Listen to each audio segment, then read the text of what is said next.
We've seen a lot of global organizations where they actually overlook the importance of cybersecurity in the context of their governance, risk and compliance environment. When we talk about data actually flows globally.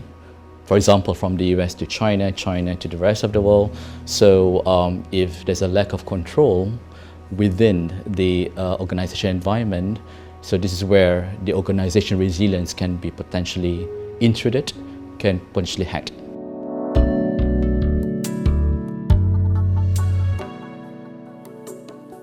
When we talk about data privacy and cybersecurity, in this side of the world, it's considered as quite silo.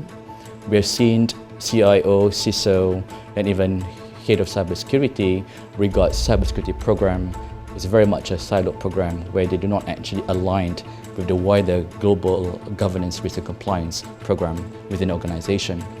And we've seen data protection officers in certain organizations where most of the activities are predominantly very legal. It's very much a box-ticking exercise rather than socializing and stress testing the environment and having the cybersecurity guys to work together and really bring this program to the next wider level of the compliance within the organization environment. And because of these teams, data privacy and cybersecurity is evolving in Asia, and we've seen jurisdictions like China, Singapore, Southeast Asia, even Japan, South Korea have actually taken this as a top priority, and lots of education to be done as well to the wider stakeholders and in the market.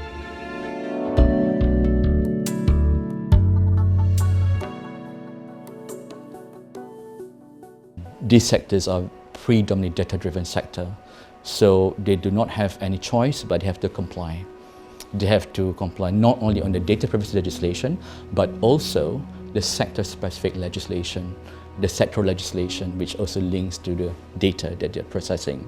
So if you have any conversation with the global chief privacy officers or data protection officers or even CIO or CISO, these guys would say that, okay, they do have a program, and the way they structure the program is quite global, and they prioritize the program based on the high-risk processing activities and to what extent that they would like to really ensure that it is sustainable and defensible.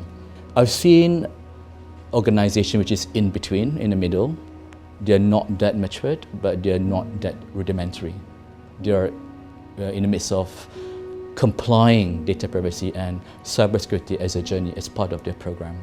So these organizations are struggling partly because A, they do not have much buy-in and support by the board at the C-suite level, and B, the stakeholders that are involved with data protection, cybersecurity activities, they are not actually doing this as a full-time job.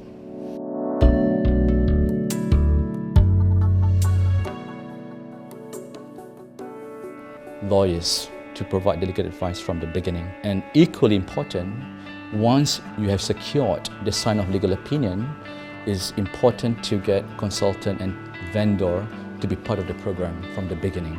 That's actually the best practice, right? So this is in the context of the US and Europe.